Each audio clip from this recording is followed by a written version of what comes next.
Welcome everybody. I see several new faces. I see some regulars who've been turning out to our programs month after month. So those of you who are regulars, you know that I'm Annette and I'm the chair of the program committee, so I especially welcome you. It is a perfect day for gravestone looking because it's dreary, and all of you who brought cameras, and if you're into genealogy, you know that you get the best gravestone pictures when it's not sunny. So that's the kind of day I was hoping for. No rain, no wind, it is perfect. So, and then to have a wonderful crowd like this is even more perfect. So thank you for coming. I want to introduce our presenters today, and I think we're going to have a wonderful opportunity. Oh, I know we are. We're going to have a wonderful opportunity. Next month, I'll mention, you'll see it in the papers. If you haven't picked up a program brochure, you can pick one up also before you leave. Next month, we're having another Saturday program, which is a Saturday afternoon, November 19th, and it's going to be a genealogy workshop at the Auburn Public Library down in their big community room. So if you're into that, or you know somebody who ought to be there, tell them about it, and we're looking forward to that. Today we're in a very historic, early Lewiton Cemetery, Androscoggin County, one of the early important notables, Alonzo Garcelon. You know that name. You know that one of the presenters today is David Garcelon, who is right here in the red jacket. Who is a direct descendant of Alonzo, great-great-grandson. And he has a lot of information about family members and others in this cemetery. And the program is going to be shared with, everybody knows, Douglas Hodgkin, who also has people in this cemetery. And if you came in this way, I don't know if there is another way in, but yes. Wow. I came in that way and I didn't realize there was a Hodgkin Road. Yes. I mean, how many of us get to have a road named after our family? And Douglas grew up on a farm out in this part of South Lewiston, so he's very familiar also. And these two gentlemen, I think, are going to give us a wonderful look back in time and at some of the people who are resting here. And I think David's going to start, right? Yes. Okay. Thank you all for coming again. Welcome to the Garcelon Cemetery. Very glad to have you here. It's a beautiful place providing rest and quiet not only for those who are buried here, but for us who visit. No, you're fine. I enjoy coming here simply because of that. Not only because it makes me feel closer to my ancestors, but it is a nice place to be quiet and maybe have a little spiritual experience. It also memorializes the life of many settlers of Lewiston. To those of you who don't know me, I'm David Garcelon. Doug and I are 6 cousins. There's Garcelons and Hodgsons buried here. The Garcelon Cemetery has a very interesting beginning. In 1715, in the Diocese of Clermont in the Auvergne section of France, a 29-year-old French Huguenot priest named Pierre Garcelon fled to London, England. By 1722, Pierre abjured from the Catholic religion and was given the episcopal rectorship of the parish of St. Peter in the Woods in the Isle of Guernsey. As a result, he married. His third son, James, was born in 1739. Was 3 years old when his mother died, and at the age of 10, his father sent him to London to apprentice to a Mr. McAllister. Apparently, James misbehaved because we have a letter from Pierre to his son James that's in the original letter, written completely in French, is stored in Bowdoin College, in the special archives at Bowdoin College. And he told him if he didn't behave, he was going to send him to the new country, meaning America. At 13 years old, James apprenticed to a Captain Daniel Gibbs of Gloucester, Mass. as a cabin boy on Captain Gibbs' ship. which sailed between Europe and America. By 1760, James had prospered as a seaman and became a supercargo, which enabled him to marry Deliverance Annis and build a home in Gloucester. In 1767, James became a ship captain and took command of his first ship, the 110-ton brigantine called the King of Prussia, which sailed from Salem, Massachusetts to Malaga, Spain, which is on the Mediterranean side of Spain. In the mid-1770s, James became involved in the Patriot cause and used his ship to harass the British ships, which were trying to stop vessels that were bringing in goods without paying taxes. He was put on the British Navy's wanted list. In 1775, he took Deliverance and their 6 children to Falmouth, which is now called Portland, Maine. In October of 1775, the British Captain Mowat anchored his fleet off of Falmouth and threatened to bombard and burn it to the ground. That night, James took Deliverance and his 6 children and fled to Freeport. The very next morning, Captain Mowat did bombard Falmouth and burn it to the ground. In March of 1776, James and Deliverance and their 6 children moved from Freeport to the wilderness of Lewiston Falls. Just down the road from here, at the end of Ferry Road, on the flat land near the Androscoggin River, they built a house and a public house and a ferry across the river. 3 months later, Deliverance gave birth to their daughter Sally, who was born just about the 4th of July, 1776. It wasn't long before the Garcelons and the other early settlers needed a cemetery, and a small graveyard was begun on James' farm on a knoll near the river. It was called the Intervale Cemetery. James was buried there in 1813.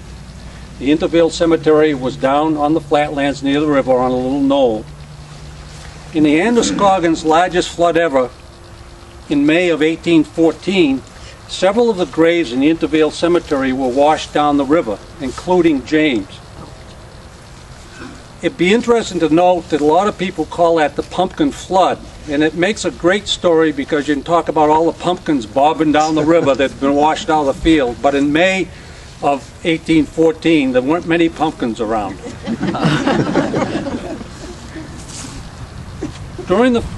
During that flood, the water came up to the doorstep of Samuel Garcelon's house, also on the flatlands of the river. Samuel owned just to the south of the corner of Ferry Road and River Road, which wasn't there at the time.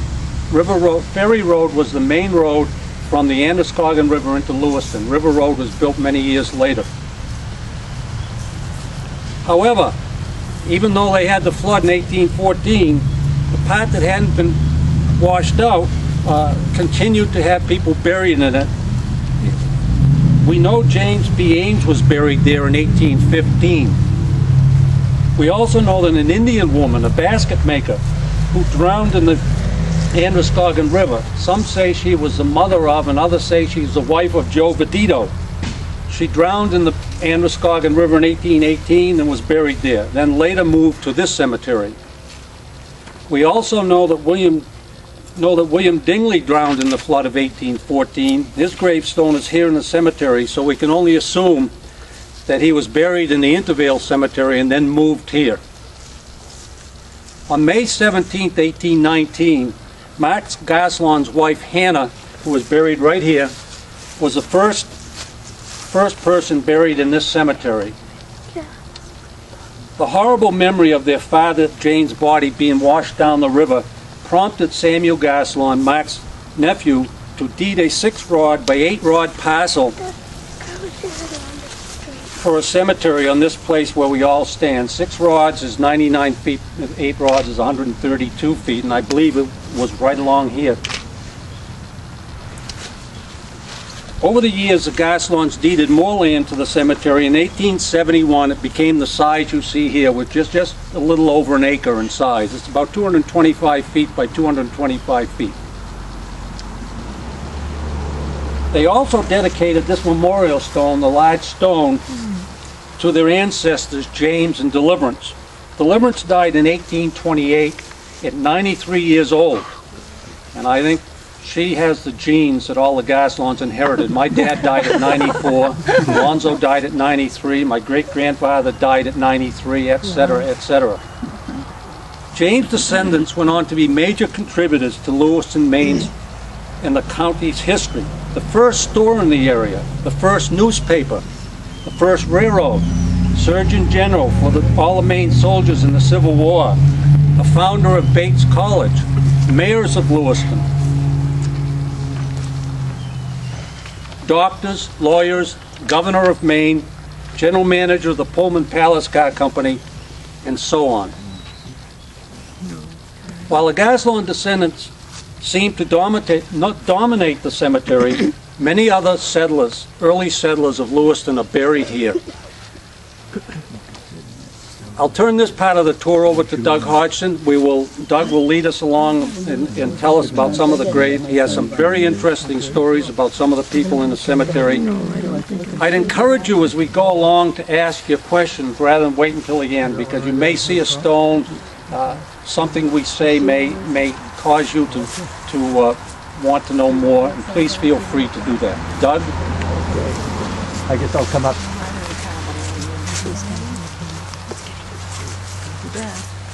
Hi. As David talked about the flood washing out the graves, it sort of solves a problem that I had. My great-great-great-great-grandfather died in March of 1814 and undoubtedly was buried in that cemetery. And so now I know what happened to him. He probably was washed down the river. There's no gravestone here or anywhere else that I know of. And so that this program just helped me put two and two together as to why I didn't find this gravestone. We'll now walk around the cemetery, and we'll be telling stories about the Facts, right, not stories. stories that are factually based, at least according to records and newspaper accounts and so forth, as best we know. I, of course, in my genealogical pursuits, learned about some of these people as being relatives of mine, but I also learned about many of them with my book, Frontier to Industrial City, which covered a lot of the people in South Lewiston as well as entirely in Lewiston. So that's the commercial. If you're interested in the book, see me afterwards.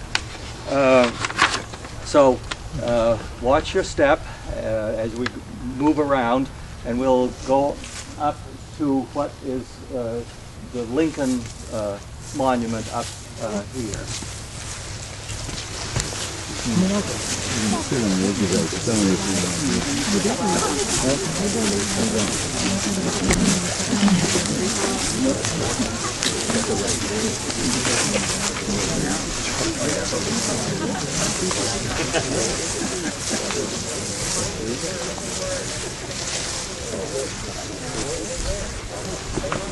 Come right in, so everyone can hear. Actually, I'm interested in Lewiton Lincoln, who is engraved here on the other side of the stone, and he is actually buried next to the first grave in this lot. This apparently was, this stone was apparently installed by some later generations. It does not reflect the time he lived. He was 1758 to 1850. But he illustrates a problem that people faced in the year without a summer. And especially if you were relatively poor, you could be even more distressed by the year without the summer. This